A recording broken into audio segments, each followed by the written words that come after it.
أعوذ بالله من الشيطان الرجيم بسم الله الرحمن الرحيم السلام عليكم ورحمة الله وبركاته.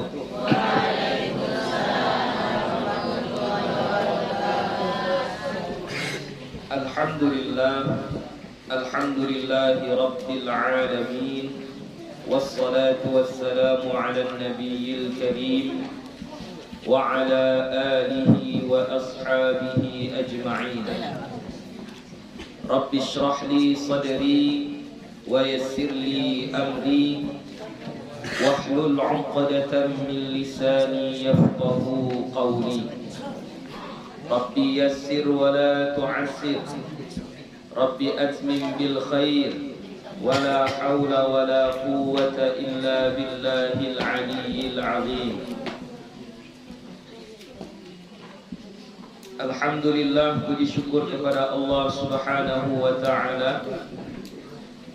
Salawat dan salam kepada Nabi Muhammad sallallahu alaihi wasallam dengan lafaz Allahumma salli wa sallim ala sayyidina Muhammad wa ala ali sayyidina Muhammad. Insyaallah akan kita lanjutkan kembali pengajian kita. Minggu yang lalu kita sudah membahas tentang Asmaul Husna, ya. Kata Nabi kita, man ahsaha dakhalal jannah. Siapa-siapa yang menghafalnya maka masuk surga. Jadi hafallah Asmaul Husna itu. Mudah-mudahan itu menjadi salah satu sebab Allah memasukkan kita ke dalam surga. Kita nggak tahu amalan mana yang menjadi sebab kita masuk surga. Maka walaupun ada satu amalan yang katanya kalau kita lakukan itu membuat kita masuk surga,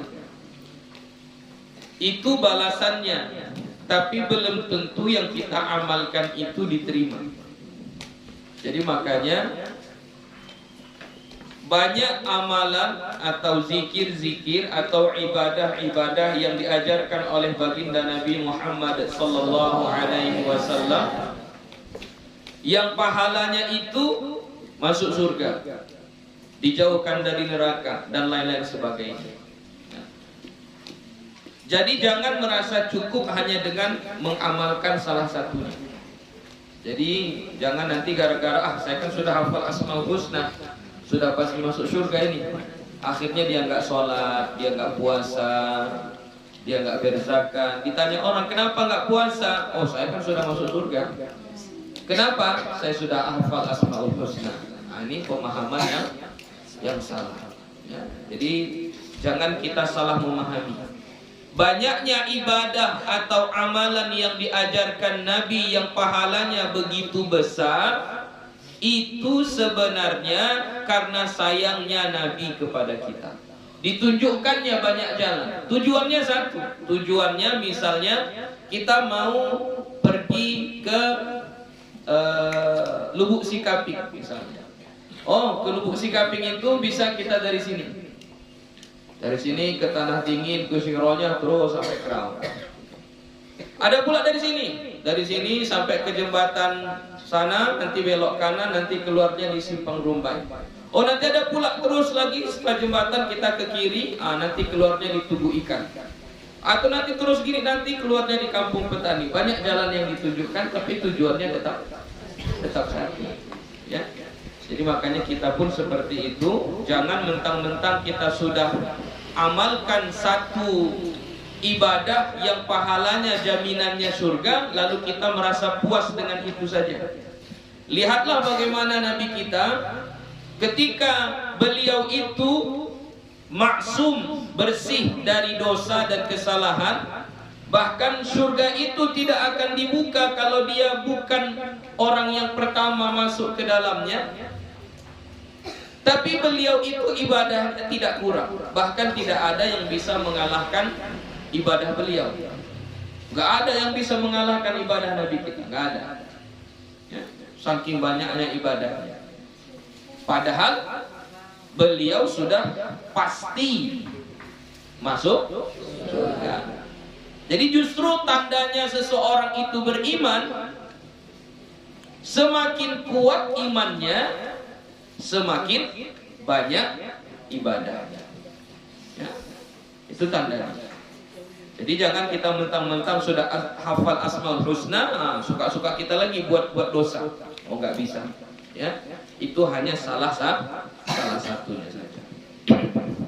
Ya, selesai kita dari segala yang berkaitan dengan tidur, ya, dari zikir sebelum tidur, ya, sampai bermimpi, mimpinya mimpi buruk, mimpinya mimpi baik, sampai orang menceritakan mimpi kepada kita dan seterusnya. Sudah selesai. Sekarang kita masuk kepada pembahasan yang baru dan yang ini sangat-sangat penting bagi kita. Kitab Tilawatil Quran, kitab pembahasan tentang membaca Al-Quran. I'lam anna tilawatal Qur'ani hiya afdalul adhkari. Ketahuilah bahwasannya membaca Al-Quran itu adalah seafdal zikir. Jadi seafdal zikir itu adalah membaca Al-Quran. Jadi kalau mau tanya, Ustaz, Buya, apalah zikir yang paling bagus saya amalkan? Baca Al-Quran. Itu zikir yang paling afdal. Tapi ada hadis Nabi Buya yang mengatakan afdalul zikri la ilaha illallah. Seafdal zikir adalah la ilaha illallah. Iya, itu betul juga. Kenapa la ilaha illallah itu menjadi seafdal zikir? Ya karena isi dari zikir tersebut adalah tauhid, ya, mengesahkan Allah, tidak ada Tuhan selain Allah. Banyak pun ibadah kita, banyak pun sedekah kita, banyak pun bacaan Al-Quran kita, kalau kita tidak mengesahkan Allah, nggak ada gunanya. Ya, tidak ada gunanya. Jadi jangan dibenturkan antara la ilaha illallah, kan ini seafdal zikir juga, baca Al-Quran seafdal zikir juga. Yang mana yang benar ini? Dua-duanya benar. Dua-duanya benar. Ya. Maka yang paling mudah adalah kita tetap membaca la ilaha illallah sedaya mampu kita. Misalnya kita baca satu hari 100, ya silahkan. Lalu sisanya kita membaca Al-Quran, perbanyak baca Al-Quran. Jadi dua-duanya kita amalkan. La ilaha illallah kita amalkan, baca Al-Quran juga kita amalkan. Wal matlubu al-qira'atu bit-tadabburi. Nah, ini yang kita nggak dapat. Yang diminta, yang dikatakan seafdal zikir itu adalah membaca Quran itu, supaya dia menjadi seafdal zikir adalah al-qira'atu bit-tadabbur. Membacanya dengan tadabbur. Tadabbur itu berarti memahami maknanya. Itulah seafdal zikir. Sama kayak orang baca la ilaha illallah, kalau dia nggak paham artinya, tetap aja sama aja, seperti HP, seperti rekaman, ya. Hanya seperti burung beo, hanya pandai mengucapkannya tapi dia nggak paham, tidak paham. Jadi supaya la ilaha illallah itu menjadi zikir yang paling afdal karena maknanya mengesahkan Allah, faham kita maknanya. Begitu juga membaca Al-Quran. Supaya membaca Al-Quran itu menjadi seafdal zikir, kita membacanya itu bitadabbur, dengan tadabbur. Apa itu tadabbur? Memahami apa yang kita baca. Justru di dalam Al-Quran itu banyak sekali diajarkan tauhid. Bukan hanya sekali, Banyak sekali la ilaha illallah, banyak sekali diajarkan mengesahkan Allah. Bahkan bukan hanya mengesahkan Allah, di situ diajari tentang hukum-hukum agama kita, di situ diajari tentang adab dan akhlak, di situ diajari tentang sejarah. Banyak sekali dalam Al-Qur'an. Itulah pedoman hidup kita. Makanya membaca Al-Qur'an itu seafdal zikir. Jadi enggak la ilaha illallah biar iya juga, tapi la ilaha illallah itu ada di dalam bacaan Al-Qur'an. Nah, paham itu ya? Jadi jangan nanti kalian bergaduh pula gara-gara oh bukan yang paling afdal itu la ilaha illallah. Oh bukan yang paling afdal itu membaca Al-Qur'an. Dua-duanya afdal. Tapi yang mencakup semuanya itu adalah Al-Quran. Kenapa? Karena di dalam Al-Quran ada pembahasan tentang mengesahkan Allah. Nggak usah jauh-jauh. Surah yang biasa kita baca saja, Qul huwallahu ahad, itu sudah mengesahkan Allah. Ya. Atau ayat kursi. Ya. Ayat kursi. Itu ada nggak mengesahkan Allah di situ? Ada. Allahu la ilaha illa huwal hayyul qayyum. Itu mengesahkan Allah. Jadi makanya di dalam Al-Quran itu banyak sekali tahlil, banyak sekali tauhid yang mengesahkan Allah. Maka itulah seafdal-afdal zikir. Tapi kita inilah terkadang kita penyakitnya itu, karena merasa sudah bisa baca Al-Quran, kita rasa sudah cukup. Padahal dari segi bacaan saja pun kita masih banyak kekurangannya. Ya, guru-guru kita dulu, ustadz-ustadz kita, buya-buya kita pun masih belajar mereka. Kenapa kita yang masih pelajar atau misalnya kita jamaah masyarakat, kenapa pula kita enggan untuk belajar? Saya sudah pandai kok baca Quran, saya sudah hafal kok juz 30, itu nggak boleh. Walaupun sudah pandai kita baca Al-Quran, bukan berarti bacaan kita itu sudah benar. Ya, makanya kita terus harus belajar. Setelah pandai pun, baru naik ke level terakhir tadabbur, memahami apa yang kita baca. Walil qiraati adabun wa maqasidu.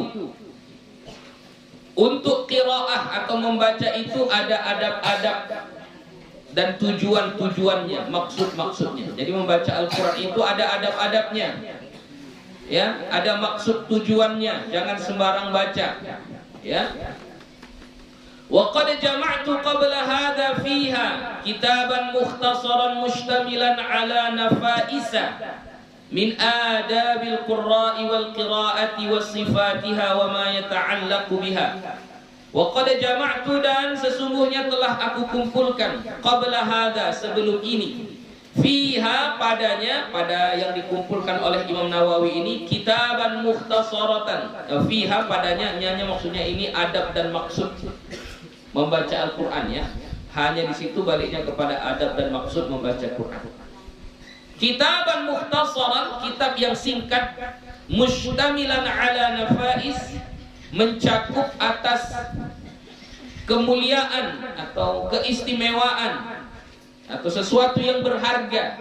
Nafais itu jamak dari nafis, jamaknya nafais, sesuatu yang istimewa, sesuatu yang berharga. Min adabil qurra, dari adab-adab para pembaca Al-Quran. Wal qiraah, dan membaca, adab-adab membaca Al-Quran. Jadi adab-adab sang pembaca dan adab-adab membaca. Wa sifatiha, dan sifat-sifatnya.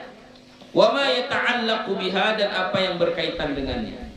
Jadi maksudnya Imam An-Nawawi sebelum menulis kitab Al-Azkar ini, dia sudah ada menulis kitab tentang adab-adab membaca atau menghafal Al-Quran. Nama kitabnya At-Tibyan fi Adabi Hamalatil Quran. Ya, lebih tipis dari kitab Al-Azkar. Ya. Nama kitabnya At-Tibyan fi Adabi Hamalatil Quran. Itu kitab yang ditulis oleh Imam Nawawi sebelum menulis kitab Al-Azkar. Ya, sebelum menulis kitab Al-Azkar. Isinya tentang adab-adab sang pembaca Al-Quran. Ya. Insya Allah nanti mudah-mudahan ada waktu kita untuk mengkaji kitab itu. Mudah-mudahan. La yanbaghi li hamilil Qur'ani ay yakhfa alaihi mithluhu. Dan tidak semestinya bagi penghafal Quran hamil Quran. Jadi sebenarnya bahasa penghafal Quran bukan hafiz Quran. Kalau bahasa Arabnya ya. Bahasa Arabnya adalah hamilul Quran. Ya, hamil apa artinya hamil? Orang yang membawa. Ya, orang yang membawa Al-Quran. Hamilul Quran. Jadi sebenarnya bahasa Arabnya bukan hafiz Quran, tapi apa? Hamil Quran. Kenapa perempuan itu kalau mengandung disebut hamil? Kenapa? Karena kemana-mana dibawanya anaknya. Nah, makanya dia dibilang hamil. Hamil itu dari bahasa Arab. Itu dari bahasa Arab. Nah, orang-orang yang menghafal Quran itu disebut hamilul Quran. Ya, hamil Al-Quran.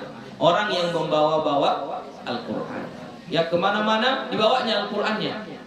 Maksudnya dibawanya Al-Quran itu bukan berbentuk buku gini, bukan berbentuk mushaf kayak gini. Dibawanya itu di hatinya.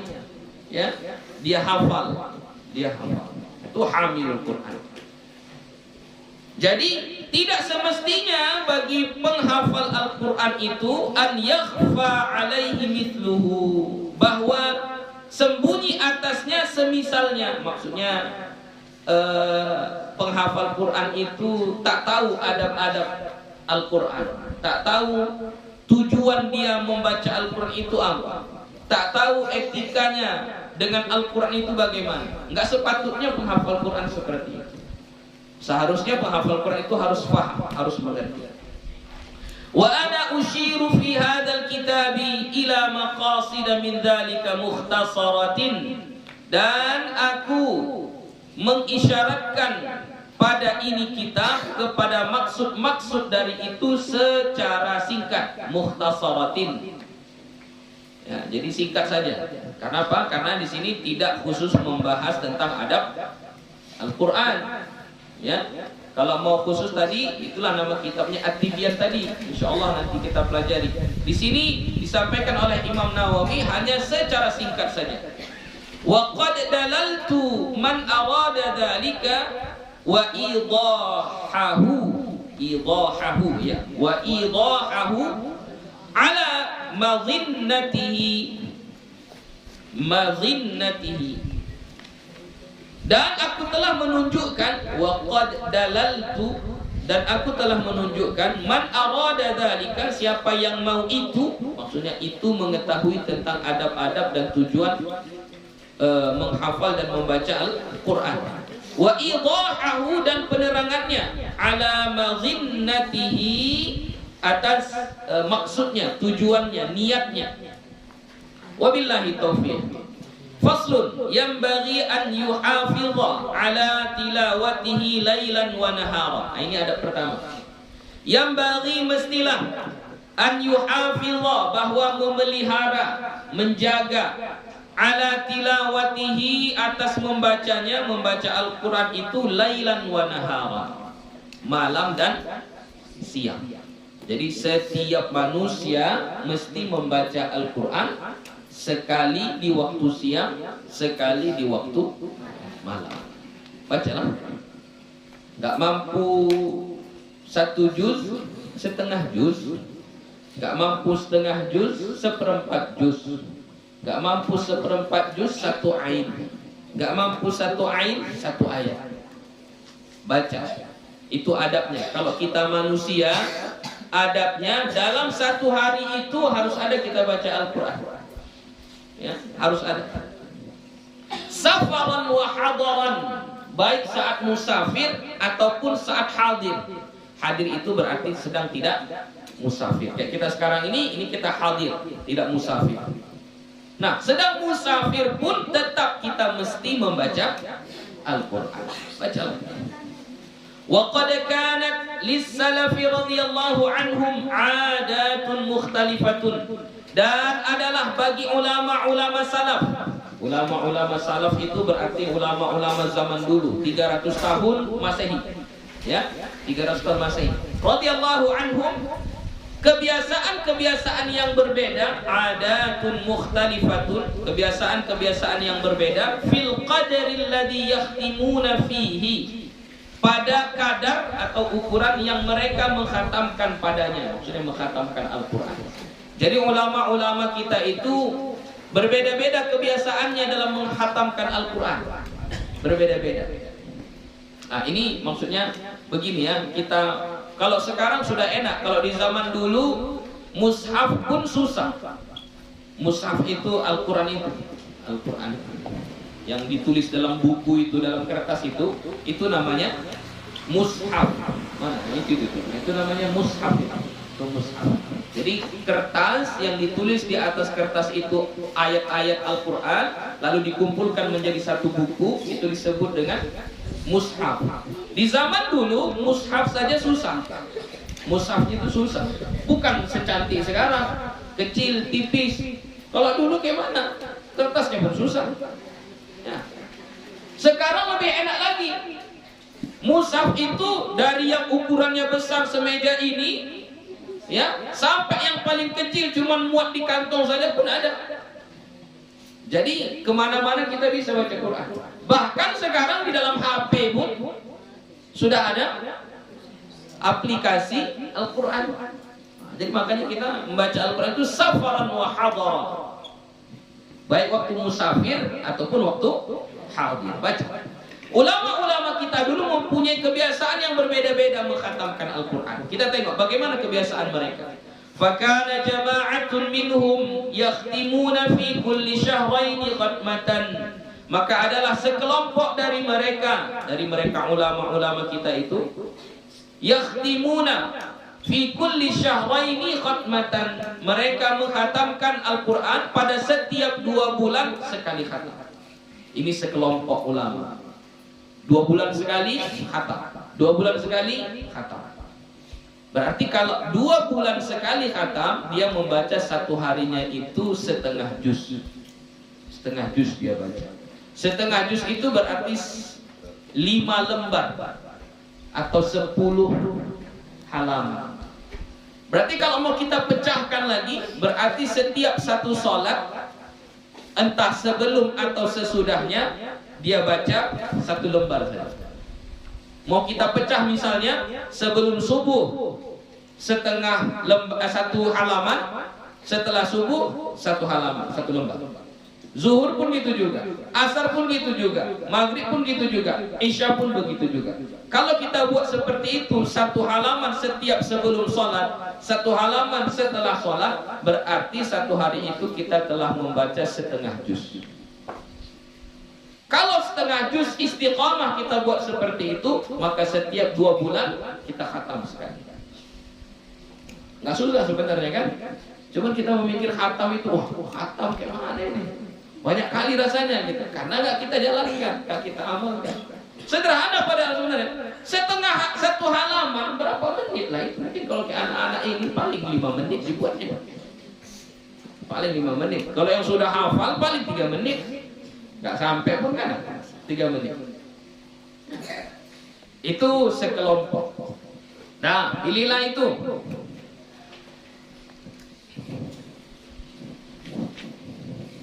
Wa akharuna fi kulli syahrin khatmatan. Dan kelompok yang lain, ulama yang lain, sekelompok yang lain pula pada setiap bulan 1 kali khatam. Nah, tadi 2 bulan sekali khatam. Ini ada pula sebulan sekali khatam. Berarti 1 hari dia baca 1 juz. Kalau kita pecah lagi, berarti dalam 1 sholat itu dia baca 2 lembar.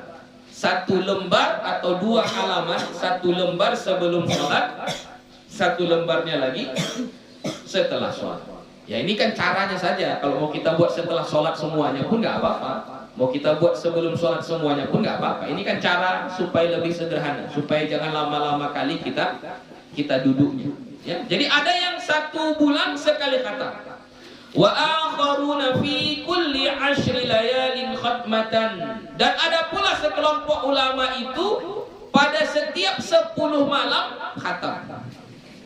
10 malam khatam. Ini enggak usah tercengang dulu, ini masih 10 malam. Ya, 10 malam.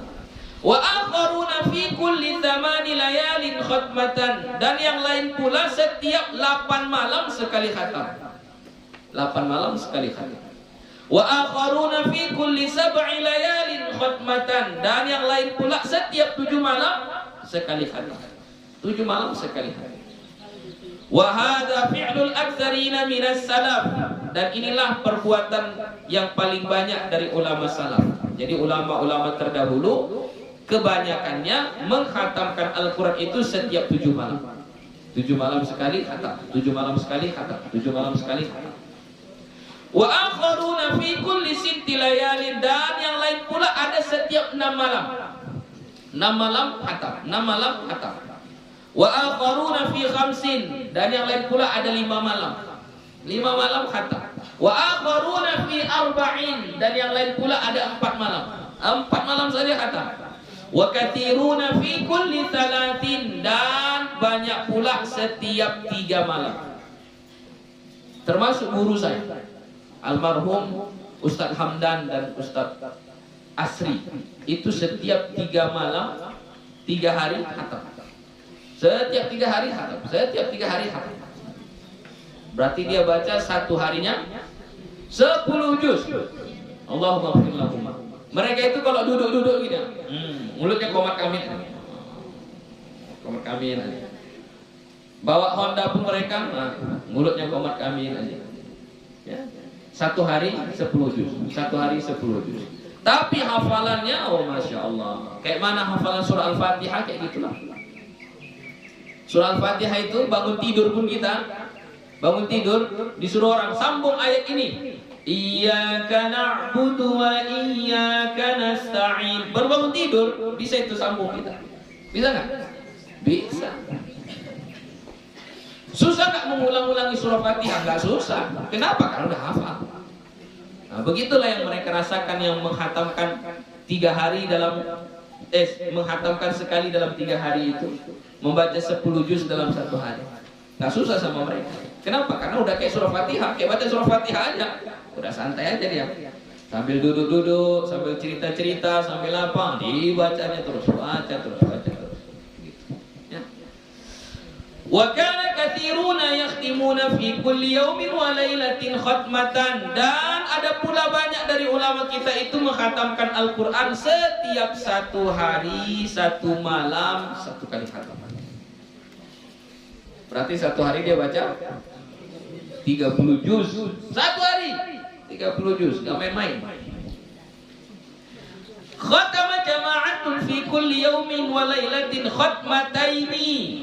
Masya Allah. Dan mengkhatamkan sekelompok ulama pada setiap 1 hari 1 malam 2 kali khatam. 1 hari 1 malam 2 kali khatam. Kita nggak ada apa-apanya kita ini. Nggak ada apa-apanya kita. Jangan-jangan setahun ini belum pernah khatam. Ya, setahun ini jangan-jangan belum pernah khatam. Ulama kita dulu 1 hari 1 malam 2 kali khatam dia. 2 kali khatam. Wa akharuna fi kulli yawmin wa lailatin 3 khatamatin. Dan yang lain pula ada setiap hari setiap malamnya menamatkan 3 kali khatam. 24 jam 3 kali khatam Al-Quran. Wa khatama ba'duhum fil yawmi wal lailati 8 khatamatin. Ini yang paling tinggi. Dan mengkhatamkan sebahagian mereka ulama fil yaumi wal lailati, pada setiap hari dan setiap malam 8 khatamatin, 8 kali khatam. 1 hari 1 malam 8 kali khatam.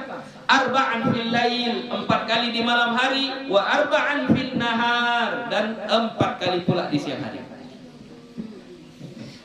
Kita ini nggak ada apa-apanya. Jauh sekali kita. Jauh sekali. Nggak ada apa-apanya.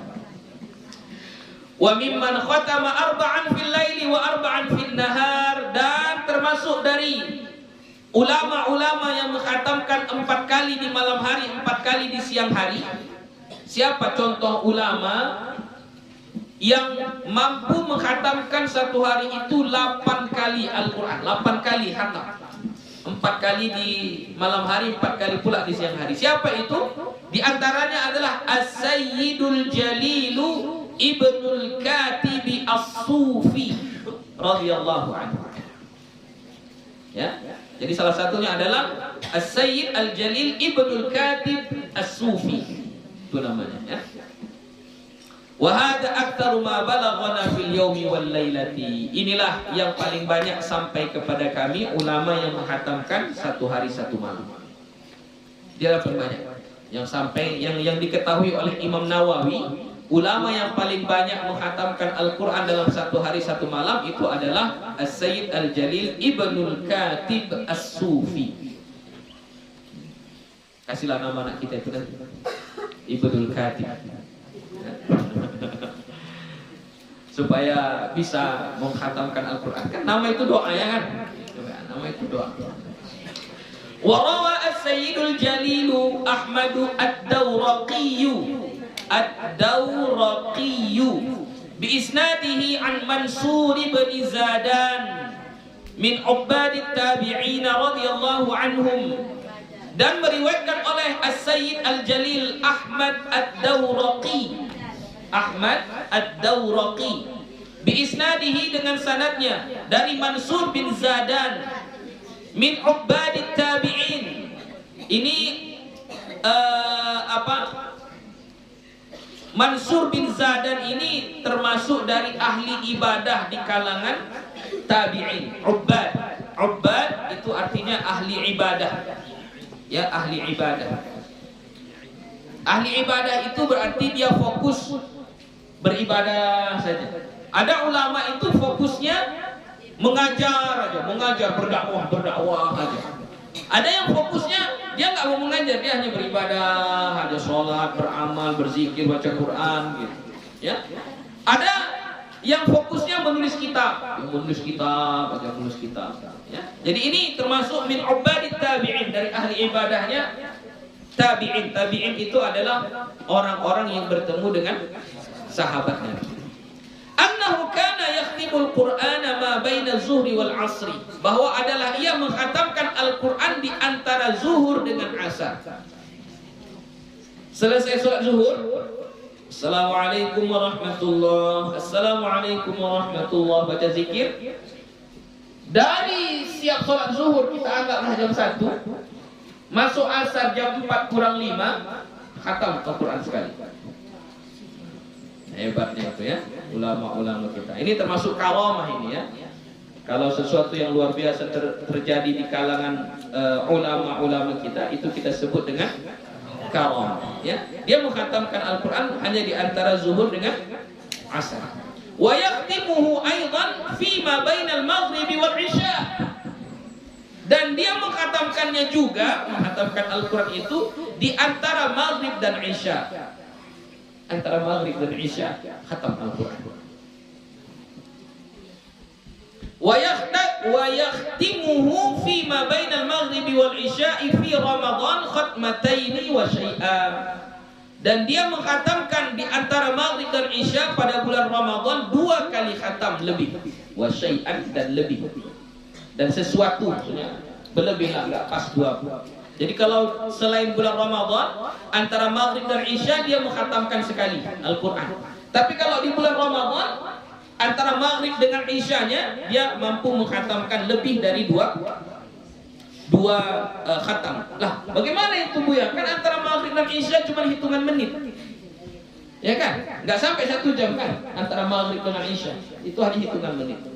Ini wa kana yuakhirul isya'a fi Ramadan ila an yamdiya rubu'ul lail, dan adalah ia mengakhirkan sholat isya pada Ramadan. Jadi sholat isyanya bukan di awal waktu, tapi diakhirkan. Boleh nggak mengakhirkan sholat isya? Boleh, nggak apa-apa. Untuk sholat isya boleh. Mengakhirkan sholat isya itu ke tengah malam atau ke bagian terakhir malam hari, kita buat bagian terakhirnya, misalnya jam 1, jam 2, di situ baru kita sholat Isya, boleh. Dengan catatan kita bisa pastikan atau kita adalah orang yang terbiasa bangun tengah malam, boleh, nggak apa-apa. Nah, tapi kalau nggak bisa, lebih bagus kita sholat Isyanya di awal waktu. Jadi ini dia akhirkan sholat Isyanya sampai rubu'ul lail, berlalu 1/4 malam. Jadi berlalu 1/4 malam itu berarti kira-kira satu malam itu dibagi 4 lah.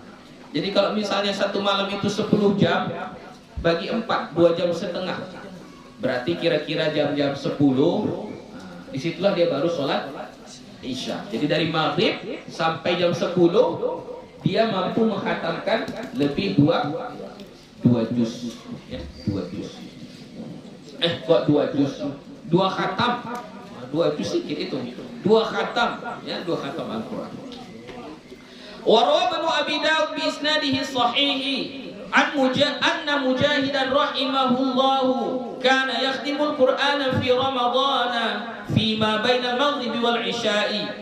Dan meriwayatkan oleh Ibnu Abi Daud dengan sanadnya yang sahih bahwasanya Mujahid rahimahullah adalah ia mengkhatamkan Al-Quran pada bulan Ramadan hanya di antara maghrib dan isya. Hanya di antara maghrib dan isya dia sudah, Mujahid ini sudah mengkhatamkan Al-Quran. Tapi itu tadi ya, mengkhatamkan itu bukan berarti sholat isyanya tepat pada waktunya, ya, diakhirkan. Wa ammal ladina khatamul Qur'ana fi rak'atin. Nah, ini yang hebatnya lagi. Dan adapun orang-orang yang mengkhatamkan Al-Quran pada 1 rakaat, sholat dia 1 rakaat khatam Al-Quran, fala yuhsawna likathratihi, maka tidak terhitung karena banyaknya. Jadi banyak di antara sahabat atau ulama-ulama itu, mereka kalau sholat 1 rakaatnya khatam Al-Quran. Berarti ini bukan sholat wajib, ya, sholat sunnah. Mungkin ini sholat tahajud lah, sholat di malam hari. 1 rakaatnya khatam Al-Quran. Faminhum, sebahagian daripada mereka yang mampu melakukan itu, 1 rakaat 1 kali khatam itu, Utsman bin Affan. Utsman bin Affan itu menantu Nabi, khalifah yang ketiga. Itu dia salah satu keistimewaan dia, 1 rakaat sholat sekali khatam Al-Quran. Itu Utsman bin Affan. Wa Tamim Ad-Dari, ini Tamim Ad-Dari juga sahabat Nabi, ya, Tamim Ad-Dari. Wa Sa'id bin Jubair. Wal mukhtaru anna dhalika yakhtalifu bi ikhtilafil ashkhas. Dan yang terpilih, nah ini tadi diceritakan kan, itu diceritakan ada yang mampu mengkhatamkan 1 rakaat 1 khatam. Bahkan 1 hari 1 malam 8 kali khatam. Ada yang sebulan sekali, ada yang 2 bulan sekali. Itu adalah yang dilakukan oleh orang-orang hebat, orang-orang istimewa. Nah, ini dibuat supaya kita jangan patah semangat. Orang-orang awam, orang-orang biasa seperti kita supaya tidak patah semangat. Dijelaskan sama Imam An-Nawawi, wal mukhtaru, dan yang dipilih, anna dzalika, bahwasannya itu mengkhatamkan Al-Quran itu yakhtalifu bi ikhtilafil ashkhasi, berbeda cara mengkhatamkannya, lama mengkhatamkannya itu karena perbedaan orangnya. Bi ikhtilafil ashkhas, berbeda orang, ya berbedalah cara mengkhatamkannya. Mana bisa disamakan? Faman kana yazharu lahu bidaqiqil fikri lataifu wa ma'arifu. Berarti lataifu, ya, lataifu. Faman kana, maka siapa-siapa yang adalah ia, yazharu lahu, nampak baginya, dilompatkan, ya, yazharu lahu, nampak baginya, lataifu wa ma'arif. Ya, lataif itu pendalaman makna. Jadi ketika dia baca, banyak ilmu yang dia ketahui, banyak manfaat yang dia ambil dari bacaan itu. Wa ma'arifu, dan pengetahuan-pengetahuan, baru bidaqiqil fikri, Itu cara memahaminya. Ya, tapi ditulisannya benar begitu ya. Faman kana yazharu lahu bidaqiqil fikri laqaifu wa ma'arifu, benar begitu. Cuman supaya mudah memahaminya, kita balikkan susunannya. Faman kana yazharu lahu, baru kita artikan laqaifu wa ma'arifu. Siapa-siapa yang zahir bagi dia, nampak sama dia setiap membaca, dapat dia ilmu, dapat dia hikmah, dapat dia pengetahuan setiap baca Quran. Ya, kenapa? Bidaqiqil fikri, karena tajamnya pemikirannya. Ya, karena cerdas. Karena orangnya pintar. Ya. Falyaqtasir ala qadri yahsul lahu kamalu fahmi ma yaqra'u. Falyaqtasir, maka hendaklah dia meringkas atau memendekkan, ala qadri, atas kadar atau ukuran, yahsul lahu kamalu fahmi ma yaqra'u, yang hasil baginya kesempurnaan pemahaman apa yang dia baca. Jadi kalau orangnya yang tadi akalnya itu kalau membaca langsung dia faham, dapat ilmu, dapat hukum, dapat pengajaran, maka nggak usah banyak-banyak membacanya. Baca aja sekadar dia bisa mendalami sedalam-dalamnya ayat Al-Quran tersebut. Ya. Jadi jangan disia-siakan kemampuannya dalam membaca Al-Quran tersebut. Ya. Jadi nggak usah terlalu banyak-banyak. Begitulah kira-kira. Wa kadza man kana mashghulan bi nashril ilmi, dan begitu juga orang yang sibuk dengan menyebarkan ilmu. Selamatlah guru-guru. Orang yang sibuk mengajar, sibuk tak payah banyak-banyak kali baca Quran. Ya. Kenapa? Karena dia sibuk. Pagi dari bangun subuh sudah mulai mengajar. Nanti jam 7 siap makan pagi, ngajar lagi sampai zuhur. Ya, zuhur siap makan siang, istirahat sebentar, asar ngajar lagi, maghrib ngajar lagi, isya ngajar lagi, sibuk ngajar. Nah, ini maka bacalah sekadar kemampuan. Mana yang mampu saja. Al-faslul hukumati bainal muslimin, atau memutuskan hukum-hukum di antara kaum muslimin. Ini pengadilan. Kalau di zaman dulu hakim.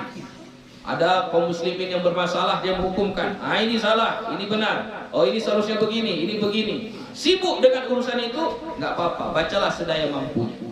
Au ghairi dzalika min muhimmatid din, atau yang selain daripada itu dari kepentingan-kepentingan agama, wal masalihil 'ammati lil muslimin, dan maslahat umum untuk kaum muslimin. Fal yaqtasir ala qadri la yahsulu lahu bisababihi ikhlalun bima huwa mursadun lahu wala fawatu kamalihi. Maka hendaklah dia meringkas, falyaqtasir, maka hendaklah ia pendekkan, ala qadri, atas seukuran, la yahsulu lahu, yang tidak hasil baginya, bisababihi, dengan sebabnya, ikhlalun, ikhlal cedera, rusak, khalal itu sesuatu yang rusak. Bima huwa mursadun lahu, dengan apa yang tujuannya, wala fawatu kamalihi, dan tidak menghilangkan kesempurnaannya. Jadi jangan gara-gara membaca Quran lalu dia tidak mengajar, gitulah kira-kira. Dan dia seorang guru, kenapa gak ngajar? Muridnya sudah menunggu, saya lagi baca Quran. Orang sedang berkelahi, ini kenapa masih berkelahi ini? Oh, hakimnya lagi baca Quran. Gak boleh kayak gitu. Jadi cukup baca Quran secukupnya, sisanya jalankan tugasmu. Tugasmu sebagai apa? Sebagai hakim, jalankan tugasmu sebagai hakim. Ya, tugasmu sebagai guru, jalankan tugasmu sebagai guru. Nah, petani tidak ada, tukang jualan nggak ada, ibu rumah tangga nggak ada. Nah, ada di sini. Jadi, wa man lam yakun min haula'il madhkurin, dan orang-orang yang tidak ada dalam sebutan tadi, nggak termasuk, berarti ibu rumah tangga tak termasuk, petani tak termasuk, tukang jualan tak termasuk, apa lagi? Yang itulah. PNS tak termasuk, ya kayak gitu-gitu tak termasuk. Apa yang harus dilakukan? Falyastakthir, maka hendaklah dia memperbanyak. Kalau yang tadi pendekkan saja, secukupnya saja. Kalau kayak guru-guru tadi, hakim tadi, orang yang mengurus urusan kaum muslimin, itu pendekkan saja. Tapi kalau yang selain itu, falyastakthir, maka perbanyaklah. Tapi perbanyaknya pun tengok ini, indahnya agama kita. Ma'amkanahu, apa yang memungkinkan saja. Ya, min ghairi khurujin ila haddil malali, dengan tidak keluar dari batas kebosanan. Jangan pula terlalu memaksakan diri sampai bosan kita. Cukup baca sedaya mampu kita. Mana mampunya kita? Mampunya cuma satu halaman lah. Mampunya cuma satu ain lah. Au hadramati, awil hadramati fil qiraah, atau terburu-buru pada bacaan. Karena mau mengejar, aku mau khatam satu bulan ini, saya baca satu hari satu juz, lalu dibacanya cepat-cepat sampai bersalahan. Saking terburu-burunya, saking cepat-cepatnya membaca, bersalahan. Sifat hurufnya, makhraj hurufnya, panjang pendeknya, dengungnya, bersalahan semuanya. Nah itu jangan sampai ke situ. Ya, baca semampu kita saja. Wa qad kariha jama'atun minal mutaqaddimina khatma fi yaumin wa lailatin, dan sesungguhnya membenci, enggak suka, jama'atun minal mutaqaddimina, oleh ulama-ulama mutaqaddimin, ulama-ulama terdahulu, al-khatma, mengkhatamkan Al-Qur'an fi yaumin wa lailatin, satu hari satu malam. Jadi sebenarnya ulama-ulama kita di zaman dulu enggak suka melihat ada orang umum, ya, bukan ulama-ulama, orang umum, orang awam, masyarakat biasa yang mengkhatamkan Al-Quran satu hari satu malam sekali khatam. Nggak suka ulama-ulama zaman dulu. Kenapa? Karena itu cenderung akan membaca dengan hadramah. Hadramah itu membacanya terlalu bercampur-campur huruf-hurufnya, saking mau cepat-cepatnya. Itu hadramah. Tak boleh, ya, tak boleh. Wa yadullu alaihi ma rawainahu bil asanid as-sahihati fi sunan Abi Dawud wa Tirmidzi wa Nasa'i wa ghairiha. Dan menunjukkan atas itu dalilnya, ini dalilnya, apa yang kami riwayatkan akannya dengan sanad-sanad yang sahih pada Sunan Abi Dawud dan Sunan At-Tirmidzi dan Sunan An-Nasa'i dan selainnya.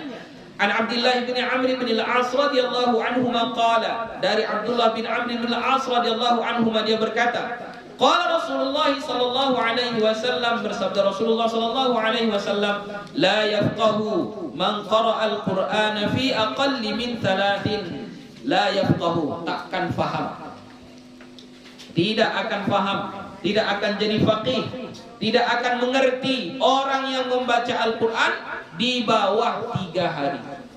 Itu hadisnya sahih. Makanya yang paling ideal, yang paling bagus itu kita mengkhatamkan Al-Quran paling cepat 3 hari. 3 hari 1 kali khatam. Itu paling cepat. Itu paling cepat.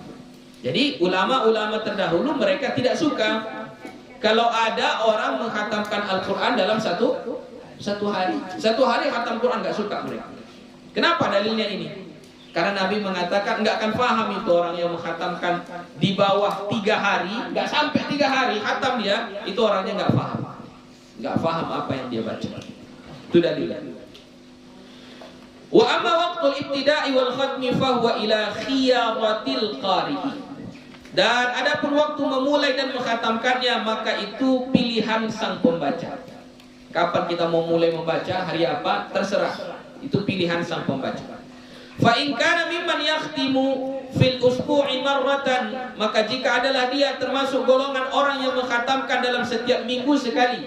Jadi sekiranya kita ini termasuk orang-orang yang mengkhatamkan Al-Quran seminggu sekali, bagaimana caranya? Faqad kana Utsman radhiyallahu anhu yabtadi'u lailatal jumu'ati, maka adalah Utsman radhiyallahu anhu memulai membacanya pada malam Jumat. Jadi kalau kita mau mengambil program 7 hari khatam, kapan kita mulainya? Kalau ikut kebiasaan Utsman, maka Utsman memulai bacaannya itu pada malam Jumat. Bismillahirrahmanirrahim. Alhamdulillahi Rabbil Alamin. Mulai pada malam Jumat.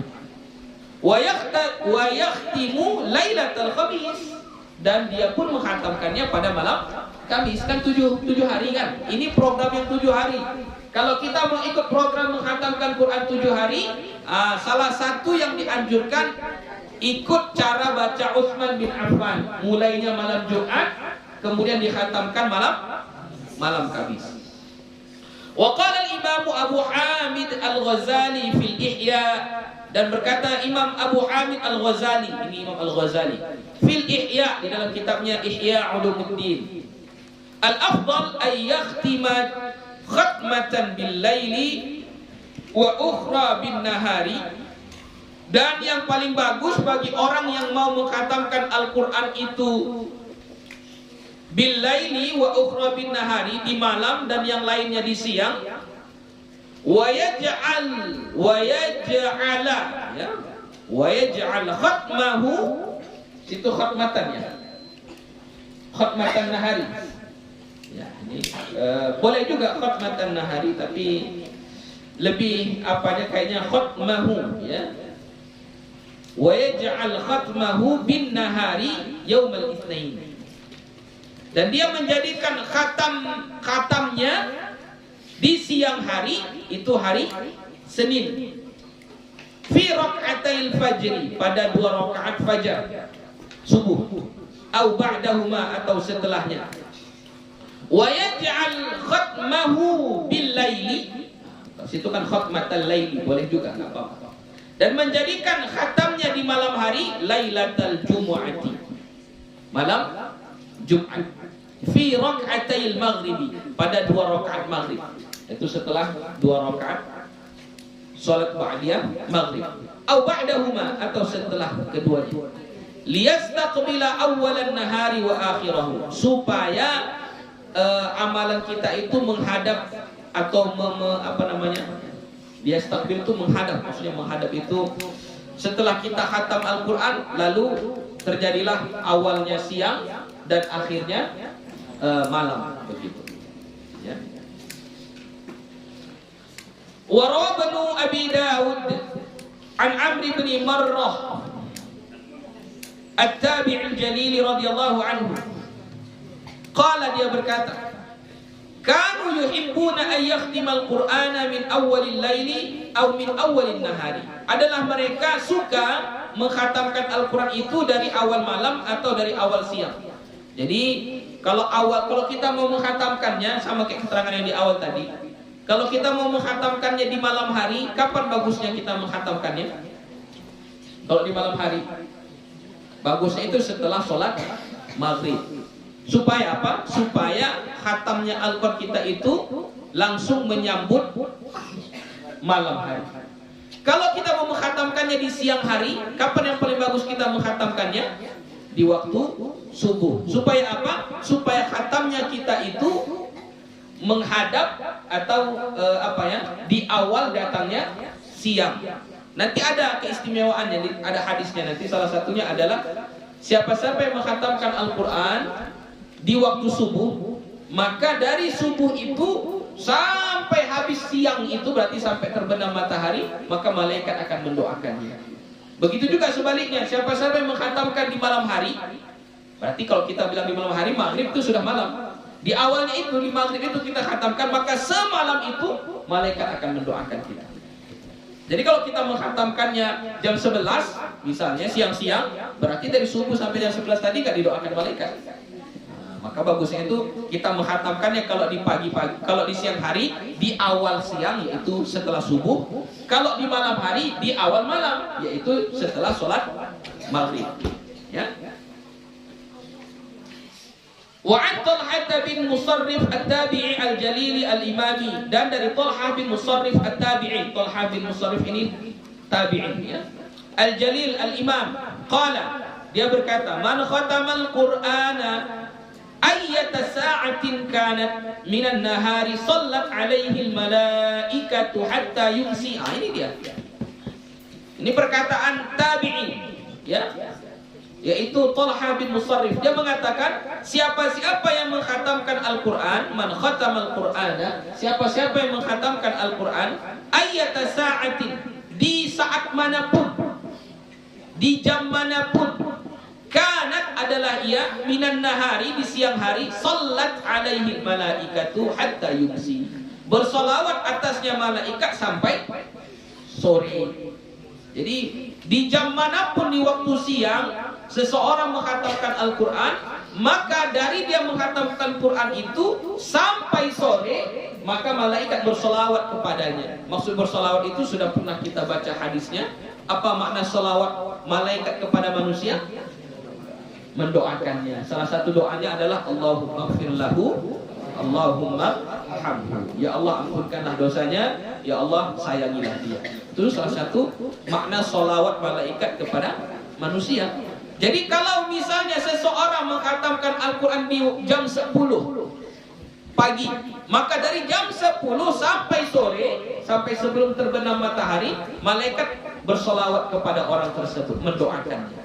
Jadi rugi kita dari terbit fajar sampai jam 10. Jadi makanya kita bagusnya di waktu subuh menghatamkannya.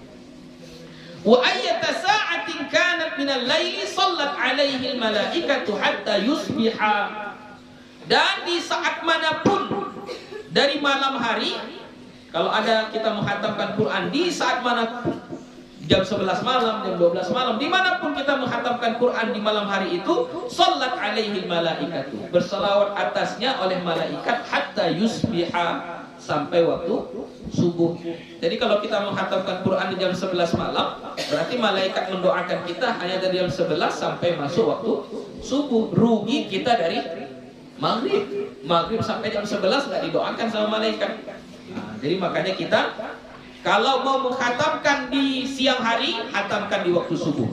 Kalau mau menghatamkan di malam hari, hatamkan di waktu maghrib. Wa an Mujahid nahwahu, begitu juga yang diriwayatkan oleh Imam Mujahid.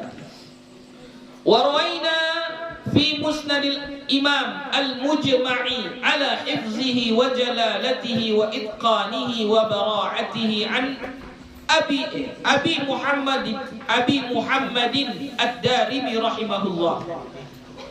Dan kami riwayatkan pada musnad Imam al-Mujma', yang mujma' disepakati keahliannya, ya, dalam ala hifzihi, atas menghafal hadis, wa jalalatihi, dan kemuliaannya, wa itqanihi, dan kemahirannya, kemutqinannya, ya, wa bara'atihi, dan kepakarannya. Ini sepakat ulama tentang dia ini. Siapa itu Abi Muhammad? Yaitu Abu Muhammad ad-Darimi rahimahullah. An Sa'ad bin Abi Waqqas, dari Sa'ad bin Abi Waqqas radhiyallahu anhu, qala, dia berkata, idza wafaqa khatmul Qur'ani awwal al-laili sallat alaihi al-malaikatu hatta yusbiha. Sama ini, ya. Apabila sesuai wafaqa khatmul Qur'ani, menghatamkan Al-Qur'an, awwal al-laili, di awal lail, yaitu di salat maghrib, di waktu maghrib, sallat alaihi malaikatu hatta yusbiha, berselawat atasnya oleh malaikat sampai subuh. Wa in wafaqa khatmahu akhiral laili, dan apabila khatmuhu, ya, wa in wafaqa khatmuhu akhiral laili, dan apabila sesuai menghatamkannya itu, serentak menghatamkannya itu di akhir lail, di akhir di ujung malam atau di waktu pagi, salat alaihi malaikatu hatta yumsi, berselawat atasnya oleh malaikat sampai sore. Ini yang gue sudah terangkan tadi. Qala ad-Darimi hadza hasanun an Sa'ad. Berkata Imam ad-Darimi, ini baik, statusnya hasan, dari Sa'ad, ya, Sa'ad bin Abi Waqqas. Faslun fil awqatil mukhtarati lil qira'ah. Fasal pada waktu yang dipilih untuk membaca Al-Quran, ya. Kapan waktu-waktu terbaik membaca Al-Quran? I'lam anna afdal al-qira'ati ma kana fi salati. Ketahuilah bahwasanya seafdal membaca Al-Quran adalah di dalam salat. Itu seafdal di dalam salat. Makanya kalau bisa kita bacaan salat kita jangan surah Al-Ikhlas saja. Nggak apa-apa, sebenarnya surah Al-Ikhlas saja kan, nggak apa-apa. Itu Al-Quran juga, cuma sedikit lah dapatnya, sedikit dapat. Karena seafdol-afdol waktu membaca Al-Quran itu adalah di dalam sholat. Makanya guru Buya dulu berpesan, selancar-lancarnya kamu membaca Al-Quran di waktu duduk, belum tentu kau bisa lancar di waktu berdiri. Selancar-lancarnya kau membaca Al-Quran, memurajaah ya, membaca Al-Quran di waktu berdiri, belum tentu kau lancar juga di waktu berjalan. Selancar-lancarnya kau membaca Al-Quran saat berjalan, belum tentu kau lancar membaca Al-Quran saat sholat. Ya. Jadi makanya biasakan kita membaca Al-Quran itu di dalam sholat. Tapi jangan ketika kau jadi imam. Nanti ketika kau jadi imam, lari nanti jamaahnya. Kapan kita banyak membaca Al-Quran di dalam sholat kita? Waktu sholat sunnah lah. Waktu sholat sunnah. Nah, kan yang sholat duha, ya, bacalah surah Al-Baqarah. Nah, nanti sholat tahajud, bacalah surah Ali Imran. Gitu, ya. Nanti baca. Itulah bacaan Al-Quran yang paling bagus di waktu sholat. Wa madhhabu Syafi'i wa akharina rahimahullahu, dan madhab Syafi'i, Imam Syafi'i dan selainnya, yaitu ulama-ulama yang lain, anna tatwil al-qiyam fi salati bil qira'ati afdalu min tatwil as-sujudi wa ghairihi. Ini menurut pendapat Imam Syafi'i dan ulama-ulama yang lain, bahwa memanjangkan berdiri di dalam salat dengan bacaan, jadi lama berdiri kita karena panjang bacaan Al-Qur'annya, afdalu, lebih afdal, min tatwilis sujudi, dari memanjangkan sujud, wa ghairihi, dan selainnya. Maksudnya memanjangkan ruku, memanjangkan duduk di antara dua sujud gitu ya. Lama kita sujudnya, lama kita rukunya. Kalau di mazhab Syafi'i lebih afdal memanjangkan berdiri. Lebih afdal, lebih lama kita berdiri lebih bagus, kata Imam Syafi'i. Tapi memanjangkannya itu bukan kita berdiri saja, tapi memanjangkan itu karena kita membaca Al-Quran. Wa amma qira'atu fi ghairi salati fa afdaluha qira'atul laili. Dan seafdal-afdal membaca di luar salat, maka yang paling afdalnya adalah membaca di malam hari. Itu waktu yang paling afdal. Jadi kalau kita mau memilih waktu yang paling afdal untuk membaca Al-Quran, itu yang paling afdalnya di waktu salat. Kalau di luar waktu salat, di mana yang paling afdalnya? Di malam hari. Wa nisful akhiri minhu afdalu minal awwali. Setengah akhir malam itu lebih afdal daripada yang awalnya. Kan malam itu setelah maghrib. Nah, antara setelah maghrib dengan jam 1 malam lebih afdal yang jam 1 malam. Yang akhirnya lebih afdal, akhir malam itu lebih afdal daripada awal malam. Wal qira'atu bainal maghribi wal isya'i mahbubatun. Membaca Al-Quran di antara maghrib dan isya itu dicintai. Makanya kalau kita sholat maghribnya di masjid, tak usah pulang, di masjid saja baca Al-Quran kita sampai isya. Itu amalan yang dicintai oleh ulama kita. Karena kalau setelah sholat maghrib kita pulang, sampai ke rumah, makan pula kita, isya nggak datang lagi ke masjid, nggak datang lagi. Makanya di sini waktu menghafal Quran itu di pesantren kita ini, itu antara maghrib dengan isya. Anak-anak kita di sini menghafal Qurannya itu antara maghrib dengan isya. Karena antara maghrib dan isya itu mahbubatun, dicintai. Wa amma qira'atun nahari, dan adapun membaca di siang hari, fa afdaluha ma kana ba'da salati subhi. Seafdal-afdalnya adalah setelah salat subuh. Ya, yang paling afdalnya membaca Al-Quran di siang hari, yaitu setelah salat subuh. Wala karahata fil qira'ati fi waqti minal awqati. Tidak dimakruhkan membaca Al-Quran di waktu manapun. Enggak ada makruhnya. Mau kita baca di tengah hari, jam 11, jam 2, jam 3, enggak ada makruhnya. Dimanapun. Yang tadi itu yang paling afdal, paling afdalnya waktu sholat. Kalau di luar sholat di malam hari. Kalau di malam hari itu di akhir malam. Kalau di siang hari di waktu subuh, setelah subuh. Itu waktu afdalnya. Bukan berarti di lain waktu itu tidak baik, baik juga. Tidak ada kemakruhan, tidak dimakruhkan di waktu manapun kita membaca Al-Quran tetap bagus. Ya. Walau fi awqatin nahyi 'anis shalah, bahkan di waktu dilarang salat. Kapan di waktu dilarang salat itu? Setelah asar. Setelah asar itu kan dilarang kita salat, enggak boleh salat. Di waktu itu pun kita membaca Al-Quran tetap disukai, tetap bagus. Ya, bukan dilarang pula kita baca Quran, tetap bagus. Wa amma ma hakahu Ibnu Abi Dawud rahimahullah, dan adapun yang dihikayatkan oleh Imam Ibnu Abi Dawud an Mu'ad bin Rifa'ah rahimahullah, dari Mu'ad bin Rifa'ah rahimahullah, an masyakhatin. Oh ya, masyakhati. Sebenarnya lebih tepatnya masyakhatihi, ya. Itu masyakhatin atau masyakhatihi? Ya, ada hanya ya. Ya, ini berarti kurang di kitab ya. Seharusnya an masyakhatihi. Masyakhah itu jamak dari syekh. Ya, jadi jamak syekh itu bisa masyayikh, bisa masyakhah. Ya, itu jamaknya. Dari guru-gurunya, dari syekh-syekhnya, annahum karihul qira'ata, bahwasanya mereka membenci membaca Al-Qur'an ba'dal asri, setelah salat asar. Wa qalu, dan mereka berpendapat innaha dirasatu yahuda, itu pelajaran orang-orang Yahudi. Jadi ada ulama di zaman dulu yang diriwayatkan, dihikayatkan oleh Ibnu Abi Dawud. Dia mengatakan ulama-ulama dulu itu nggak suka baca Al-Quran setelah asar, karena itu kebiasaan orang Yahudi. Itu katanya. Waktu itulah waktu belajarnya orang Yahudi. Maka kata Imam Nawawi, fa ghairu maqbulin, itu tidak bisa diterima. Wala aslalahu, tidak ada dalilnya. Berarti tetap tidak dilarang kita membaca Al-Quran setelah asar, tetap boleh, nggak apa-apa. Ya.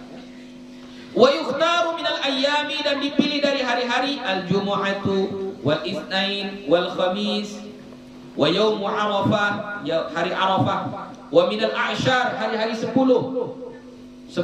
itu ada al-ashrul awal min dzilhijjah, 10 hari pertama bulan Zulhijjah, ini hari-hari istimewa ini. Wal ashrul akhir min Ramadan, dan 10 akhir dari bulan Ramadan. Wa minasyuhuri Ramadan, dan daripada bulan-bulan Ramadan. Jadi intinya, dimanapun kita membaca Al-Quran, di waktu apapun, di hari apapun, itu tetap adalah berpahala. Tapi yang paling afdolnya yang tadi itu, ya, yang tadi itu saja. Oke, itu saja. Insyaallah akan kita sambung minggu depan. Faslun fi adabil khatmi wa ma yata'allaqu bihi, fasal tentang adab mengkhatamkan Al-Quran. Kalau sudah khatam, apa yang kita lakukan? Bagaimana adab-adabnya? Nah, itulah yang akan kita pelajari di minggu depan insyaallah. Ada pertanyaan? Iya Bu ya. Kadang-kadang itu ya di siang-siang itu yang nulis surah Al-Waqiah ya Bu ya. Kadang tambah ayat lain-lain, kadang itu masuk baca Al-Quran di siang hari itu Bu ya. Iya, termasuk.